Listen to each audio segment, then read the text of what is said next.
Hello, everyone, and welcome back to another episode of the Happiest Hour on Earth. Tonight, we have a very fun topic. We are going to be doing Disney's Believe It or Not. Is Ripley's Believe It or Not still around? I'm not sure. I don't even know. But that was like huge when we were younger. Yeah, it was like a show, show, the book. And it was all these like weird, crazy facts like around the world. And so tonight we are doing Disney's Believe It or Not. Some crazy facts about Disney history, Disneyland history, all of that. And there's some that you guys probably know. I know some of the Disney diehards are going to be like, I am going to know every single one of these. And we hope that we could surprise you. So there's some that like everyone knows, and we're going to kind of briefly talk about those, but hopefully one of these you will find out. And there's some surprises in there for you guys. Yeah, really, really hope so. So maybe this is like a little game. We have some here, and then let us know how many you didn't know in the comments below. If you know all of them, then congrats. Yeah. You're amazing. That's a lot of facts. That's a lot of Disney knowledge. We have some major Disney fans who follow us, so I know there's going to be a few that know all of these, but some of these did surprise us as well. There was quite a few I didn't know about. Yeah, and so that's kind of the one we picked, some that like surprised us. And I cannot wait to jump into this. It's going to be so much fun. But before we get started, if you're watching on YouTube, go ahead and hit that like button, hit that subscribe button. We have 5 more left to get to 750. Woo-hoo. Super exciting. And then if you're listening on a podcasting platform, go ahead and click the follow button and rate us and review us on there as well. That helps out a show so much. But with that, let's go ahead and get this episode started. Let's go.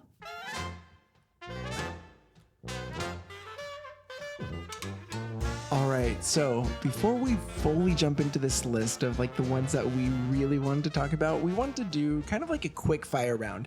These are just like shorter, quick facts, and also some that people kind of know, but we still wanted to touch upon in case people didn't know these. Yeah. There's some fun ones in here. There are. So we'll quickly go over these. How many are there? 1, 2, 3, 4, 5, 6, 7, 8. There's 8. I should have done 10 to like have an even number, but it's all right. I don't think anyone's going to be keeping track of the number. They're like, oh my gosh, like my OCD, they should have picked 2 more or 3 less, you know? But I think some of these are pretty fun. And some of these, like I said, you guys probably already know, but let's jump in. So one that is just absolutely crazy was that Disneyland was built in 1 year. From orange groves to a park in 1 year. And now they take years to complete like one ride, which is so nuts. And so, man, their determination, granted, parts of the park were falling apart on opening day, but still such a big feat. So pretty crazy. Another fact, Disneyland only cost $1 on opening day. I think that lasted to be for a alive while. on opening day. I know, right? I mean, granted, you had to pay per ride a little bit as well. Yeah. Kind of like, you know, the old time. I could manage though. Yeah. You're like, oh man, like $1 for, you'd like do everything for much less. Yeah. Much less. Like $15. That's a pretty good price. But another one that a lot of people do know is that there is a mini basketball court. Not really a court, like just a hoop and kind of a floor that kind of looks like a basketball court inside the Matterhorn. And so cast members would, I don't know if they still do, but go up there and kind of shoot some hoops once in a while. Maybe they don't anymore. There was a rumor, and I'm not really sure if it's actually fact or not, but there's a rumor that they built that because the only way you could get a building that high is if it was like a sports complex. So they put a basketball hoop in there to kind make it a sports complex. To make it a sports complex. Yeah. One basketball hoop. But I'm not really sure if that's actually true or not, but it's kind of a fun, interesting fact. Yeah. Yeah. And if you haven't watched The Imagineering Story, which I probably bring up in every episode because it's our favorite show on Disney Plus. So good. There's just the sweetest scene with Bob Gurr, who has been around since, Walt Disney days. Yeah, and helped create the ride. Yeah, he helped create it. He helped create so many of the rides in Disneyland. And there's just a really sweet scene. I think in the first episode. I think so. Of The Imagineering Story, where he takes you on a little walkthrough of the basketball court area and signs his name because he never had signed it with all the other cast members that had been up there, and it's just really sweet. Check it out. So sweet. Definitely see that. I love seeing areas where we're not really supposed to see, you know, as Disney fans, but that was so special. But another one here, Walt Disney was the first voice of Mickey Mouse. There's some really cool footage of him speaking in Mickey Mouse's voice, and he kind of lost that falsetto over the years due to his smoking habit, unfortunately, and age, right? Age also plays a factor into that, but so cool that he was the first voice of Mickey Mouse. Another one, there used to be a tobacco shop and lingerie shop at Disneyland. A little bit different than things nowadays. Yeah, I don't think that would be quite acceptable now. Yeah. It was weird because they kind of like leased out things for different companies, and they decided that was their spot. Yeah, so weird. Another one is George Lucas attended Disneyland the day after opening day. He was 11 years old, and he went with his parents day 2. That's crazy. So cool. So that's why like Star Wars and Disney feel so intertwined. He always loved Disney, and Star Wars is a sci-fi fantasy. So definitely, I think some themes pulled from that. Another one, Roy Disney moved to California first. And when Walt was moving out there, Walt was out there to chase his dreams, but Roy was a vacuum salesman at the time, and he was trying to get Walt Disney to do that as well. Imagine if Disney gave up his dream, said, "This is too hard. I'm going to sell vacuums." And he sold vacuums for the rest of his life. And he didn't, because he got turned down so many times over the years. He could have given up.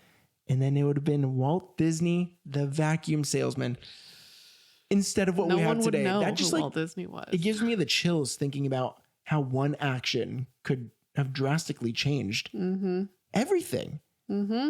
Oh my gosh, movies as we know it, theme parks as we know it would be so different. Yeah, if he said yes to his brother and was a vacuum salesman. So glad crazy. He had that determination to keep going. I know, same here. And then the last one we had for this quick one, and you guys probably know this, but Walt Disney had an apartment in Disneyland above the firehouse on Main Street. They keep the lamp in there on all the time just to signify that Walt's presence is still alive and well at his original park, and it's still there to this day. You could actually do a tour and go up into that area, an area that not many Disney fans have seen. So I want to do that tour. Yeah, me too. That would be incredible to get to be in his area.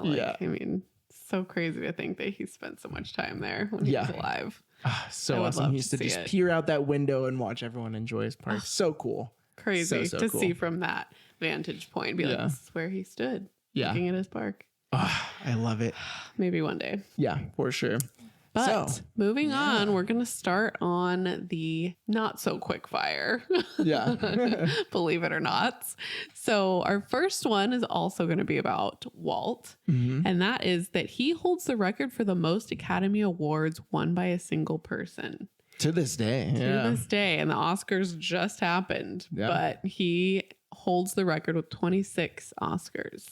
Pretty crazy. Pretty incredible. That's a lot for one person. Seriously. And most of them were won in Best Animated Short category, but he also won in the Best Documentary category. The crazy thing too is that there was no category back then for like Best Animated Feature.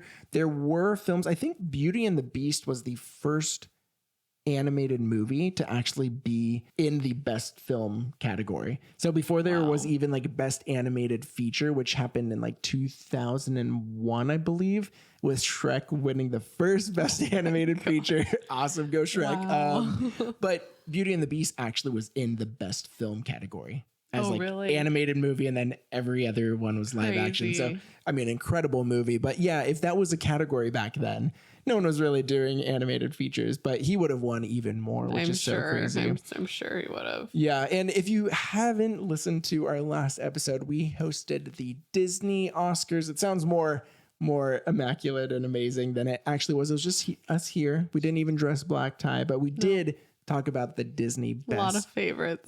Disney best songs, soundtracks, movies, shorts. It was so tough. And we probably hurt some people's feelings.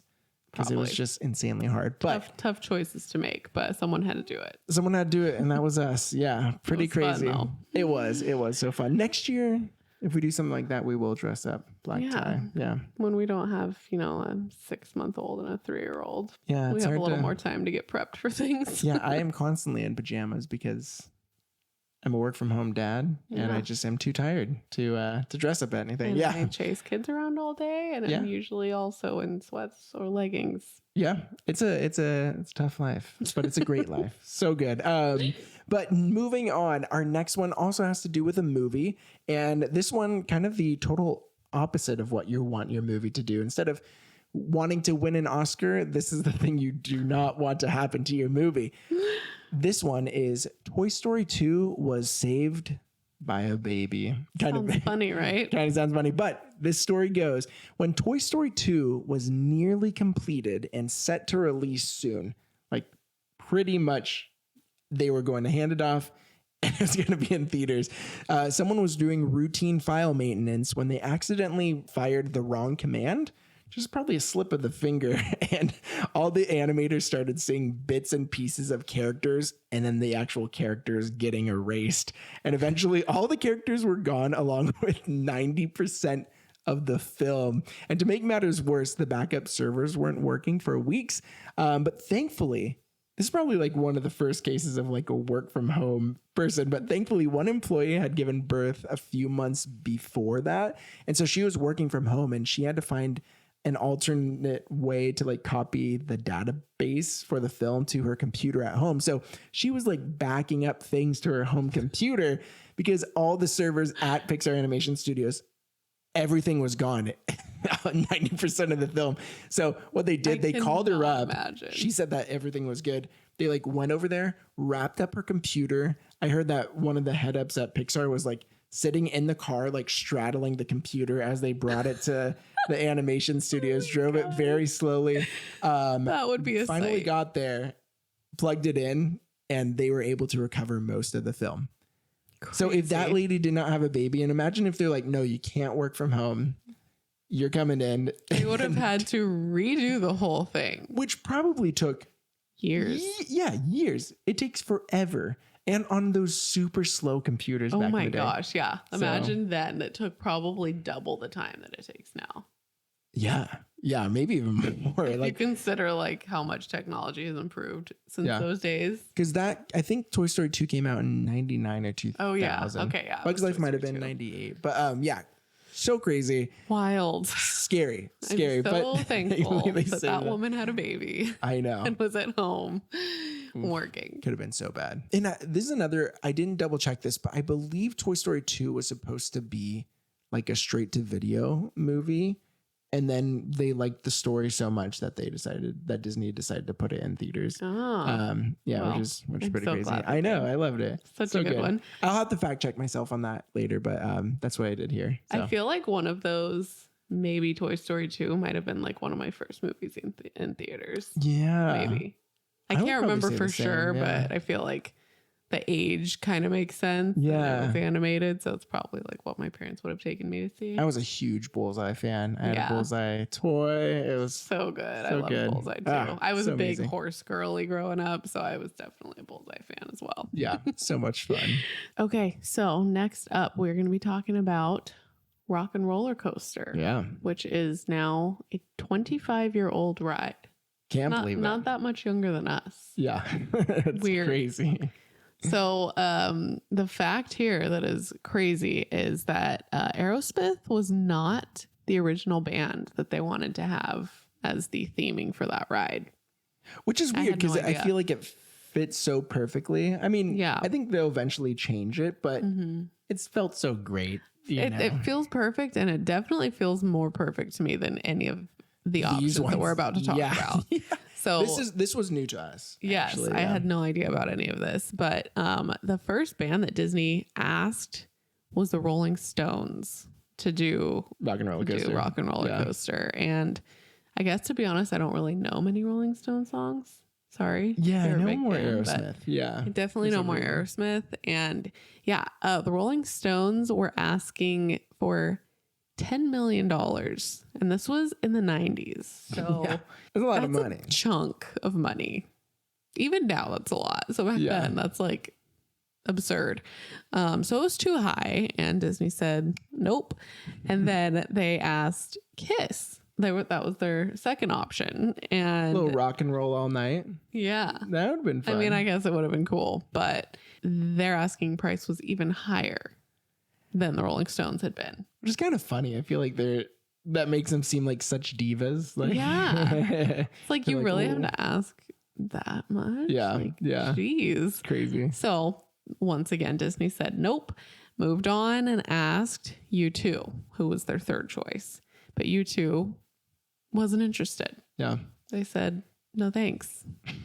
So a lot of no's for Disney, unfortunately, but that led them to Aerosmith, and they only asked 1 million, which was obviously a lot more doable than the other asking prices. So that's what worked out, and that's what is still there to this day. Yeah, still been there since, is that 99, right? 25 years old?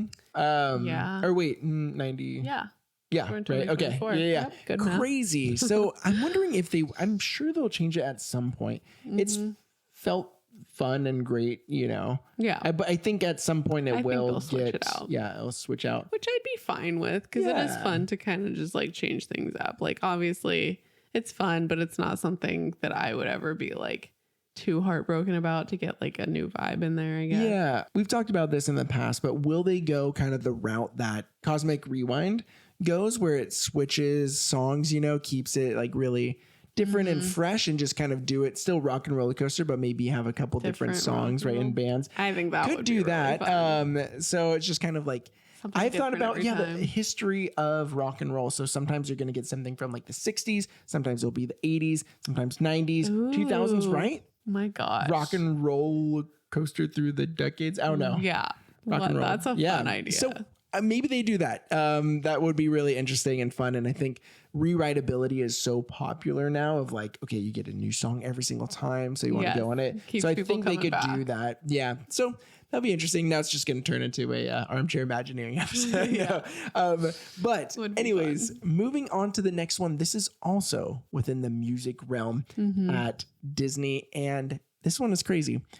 The Beatles officially broke up at Walt Disney World. Who would have known? They're a UK band, yet they broke up technically at Walt Disney World. So in 1974, actually a few years before this, the band was already on their way out. But when it came to all of the legal issues of fully finalizing the band, in 1974, there were documents already signed by Ringo Starr, George Harrison, and McCartney. And they were waiting for Lennon to show up somewhere to sign the papers, but they didn't know where he was. But they found out that he was in Florida with his son and his secretary / lover, mistress person, May Pang. And they officially ended when an attorney tracked down John Lennon at the Polynesian resort to be like, hey, they're trying to end this band. They don't have your signature yet. Can you sign this? And so he was at the Poly, and he officially signed it as the last signature, and that was their final. That was the full end of the Beatles, which is really crazy, So sad, crazy, but very sad. crazy that it happened at the Poly. So crazy. But the next thing that we have on our list is about the movies. Yeah, And this is really cool. specifically Pixar. Yeah, this was a crazy realization. But turns out the ideas for WALL-E, Monsters Inc., A Bug's Life, and Finding Nemo came from a single lunchtime brainstorming session in 1994 before Toy Story was released. Yeah. So a whole bunch of Pixar employees were just sitting around chatting and came up with all of those ideas in one lunchtime session. And So those all cool. came to be. It's crazy. I just love, I mean, they probably didn't have all the stories like fully fleshed out, but just the main the ideas for ideas. them. And I just can picture it. You know, when you're like bouncing ideas off of someone and just more and more like creative, like you get those creative juices flowing. And I feel like Pixar at that time was like, we are about to release the first computer animated feature film. And they were probably so ready to just keep pushing forward. You had Steve Jobs in there at the time, like, you know, such an innovative mind. And they were probably just riffing off each other so well. And all those 1, 2, 3, 4, some of the 4 best Pixar movies, you know, especially in those earlier years. Especially Monsters Inc. and Finding Nemo. So crazy. So good. I love that. I would have loved to have footage from that lunch session. And maybe there is that inside, or is it the Pixar story? Right? There's a documentary that you can actually find. I think it was on Netflix for a while. It's probably on Disney Plus now. We need to rewatch it, but I love everything Pixar. There's also that series Inside Pixar, I believe it's called, on Disney Plus, and it's just so cool to see how they animate from that perspective. You know, they get the voices and then they try to mimic the voices to kind of see how you would move, and that's what they used to do back in the day with Walt Disney's original animators, you know, talking, like looking at themselves in a mirror and kind of seeing how your mouth moves and trying to mimic that. But it's just really cool to see from that angle, because Pixar's just so amazing. But moving on, this goes back into the parks. So there used to be alcohol served at Disneyland way long ago. Kind of. So the story goes from 1957, 2 years after the park was opened, to 1961. There was an area on Disney property, but it was outside of the actual park, called Holidayland. And this was actually set up by Disneyland, but it was outside the gates. It sat where New Orleans Square currently resides. But this area was a rentable space that had a park, play structures, like baseball fields, and beer. And so at a certain time, those who actually rented the space could finally enter through the Disneyland gates. And this actually led to a lot of people going to Holidayland, drinking a little bit too much, and then just having an influx of guests from that like side gate. And they're all like, you know, tipsy and drunk and everything like that. And so it kind of threw off the whole vibe. And so it only lasted for a couple of years, and then they shut it down. There was also, I heard, there's no bathrooms in this area, which is really crazy for them serving food and drink. And and where are you going to go? Which is crazy. Just, you know, go in wherever they can find. Totally the opposite of the magical place that Disneyland is. Probably it seems like a little rough and rowdy out there. Makes but sense that it didn't last very long. Yeah, I know. Maybe you had to walk all the way out to the Disneyland Hotel or something to use the restrooms, which another fun fact, Disneyland Hotel for the longest time, I say the longest time, I'm not actually sure, but was not owned by Disney. It was actually owned, it was called the Disneyland Hotel. It was owned by someone else, and Disney had to buy them out to have it under their name. So pretty crazy. Yeah, but alcohol at Disneyland, and now it's finally kind of morphed into something that, you know, has kind of changed. We pushed all the smokers out and then just got alcohol. So it's kind of funny because you used to be able to, you know, smoke in the park, and I know. Now we're like, let's get rid of those cigarettes, but let's increase the booze. Yeah, they flip-flopped a little bit. Yeah. But it's more, it's pretty contained. I would say. Disneyland it is. You're not walking around with drinks at Disneyland. Like you can in California Adventure. So next on the list, this is very interesting. This is a shock to me too. Yeah, I had no idea. But ABBA was supposed to do the soundtrack for Lion King before Elton John was picked to do it. Yeah. Crazy. But turns out that they had prior obligations. So Disney reached out to Elton John instead, who was very enthusiastic to take it on with Tim Rice and Hans Zimmer. Mm-hmm. And obviously they nailed it. Crushed it. It would have been such a different feel with ABBA. Yeah. It's weird to think of Lion King with anything other than Elton John and Hans Zimmer. Yeah, I think, and I heard too that like they were trying to figure, I think Tim Rice and Elton John were trying to figure out how to get like an authentic African sound, and Hans Zimmer, when he came in, really kind of helped them craft a lot of that. So yeah, Elton John would make the music, Tim Rice helped with the lyrics, and then Hans Zimmer came in and kind of, you know, really fleshed that out and made it sound what it is today. And it's so good. They did it perfectly. So it is, yeah. So good. And it's so weird to think of just another sound. Like how would ABBA have come up with something that would have been fitting for Africa? I feel like that's a good AI thing. Be like, imagine ABBA doing Lion King soundtrack and then just seeing what it spits out. That would be so weird. So I'm strange. sure it would come up with something. Yeah. But weird. One other crazy thing too is Hans Zimmer. I mean, Lion King soundtrack, so amazing. But Hans Zimmer, that was his only Academy Award, his only Oscar until 2 years ago, 2022, when he won for Dune. So crazy. Hans Zimmer has made such amazing music over the years. And so it's crazy that he's only won Best Soundtrack twice. Yeah. I'm sure John Williams won a lot of those. Yeah, that's John Williams, true. the GOAT right there, man. He is, Such I love the Johnny. So good. But moving on, we're going back into Disneyland. We are talking about the first tortilla chip that was ever sold nationally in the United States of America. So I guess there was a time where like you couldn't didn't get just like buy tortilla chips at the stores. Yeah, and like maybe certain areas, like I'm sure California had tortilla chips, but I guess you couldn't find them somewhere else, or I don't know. But yeah, I don't know. We're talking about the first tortilla chip that was just sold nationwide. Doritos were invented at Disneyland.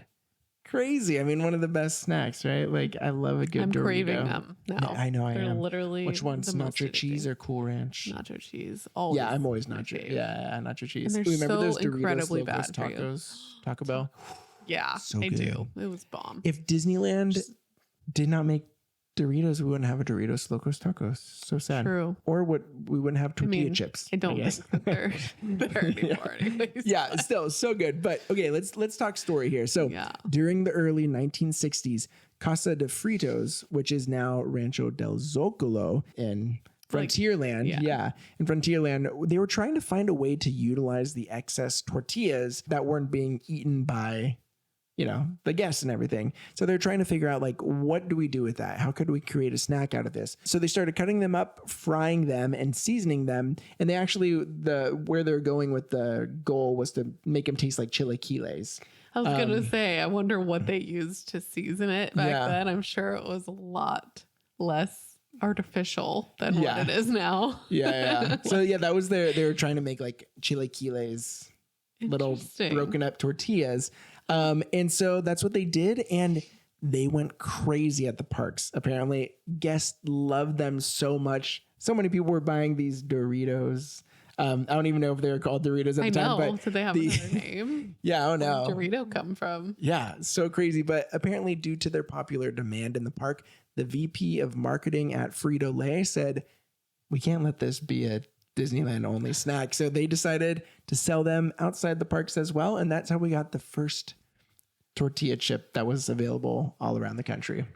Doritos. Wow. Yeah. What a story. Invented at Disneyland. Crazy. So nuts. Yeah. I would have loved to taste what they were like back then, because obviously we all know what they taste like now, and I'm sure it's changed so much over the years. Yeah. But next up, Sleeping Beauty, the movie, was actually a huge box office flop in 1959. Crazy. And so Disney didn't make another princess movie for 30 years. Yeah. And the next one was Little Mermaid in 1989. That is so weird. Like, I guess I knew that in a way. I didn't. Like, I mean, I didn't like put. I never didn't even put it like together. pieced it together. Like that there were no princess movies in between that time. Because when I think Disney, I think princess. So I can't. Just took a big break. Years? That's our crazy. age.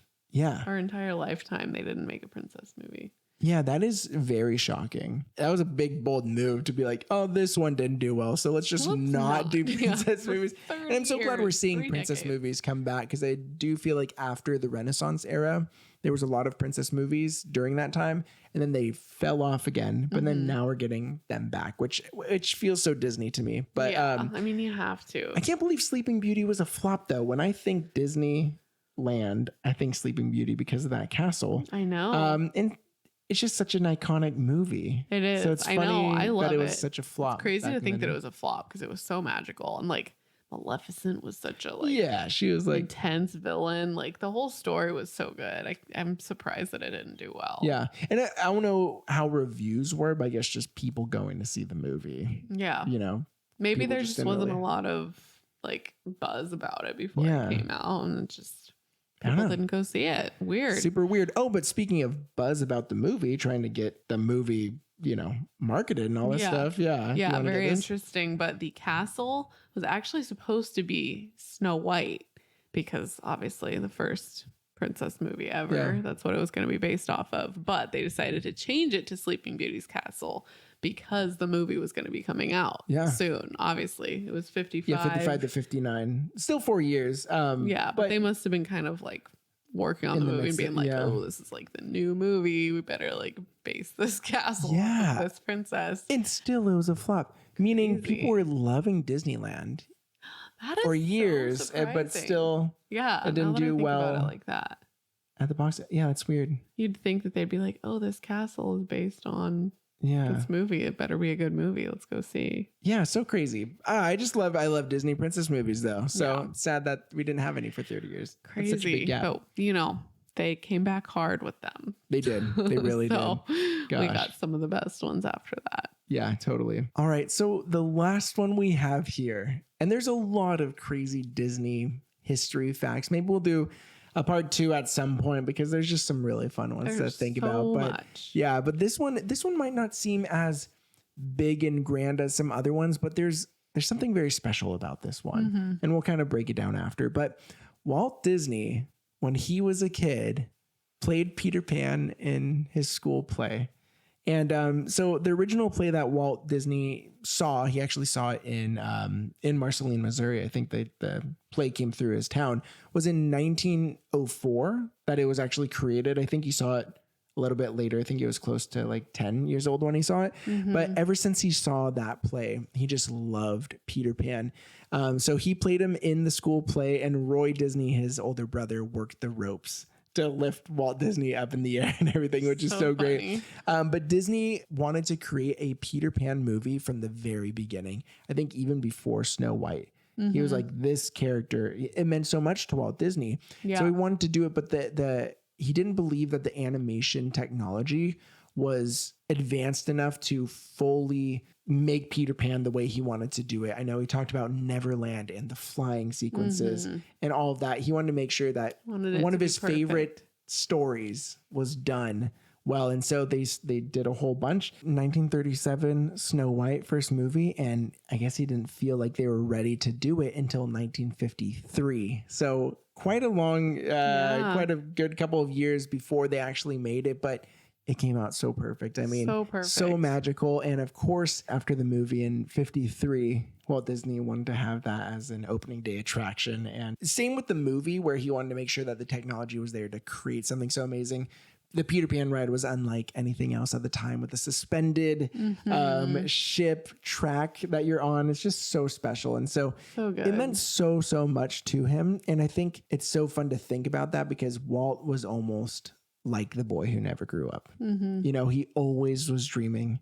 He turned down that vacuum salesman job and always was thinking and like Dreaming. had his lens as like a kid at heart. And it's just so special. I know. I love that aspect so much. That's why I love Peter Pan so much. I think because I relate it so much to Walt, and I know how special it was to him. And it's so interesting to think that, like, I guess I just always assumed that, you know, Peter Pan was just like something Walt Disney came up with. But, you know, the fact is that it was around before Walt, but he loved the story so much that it became a huge part of, you know, his whole outlook and what drove him to create that company. And and it really is, crazy. I believe, just the essence of what Disney's about never growing up. And that's why I love it so much. So that is a fun fact that, you know, from childhood, he got to play that character. And that's why it was so special to him.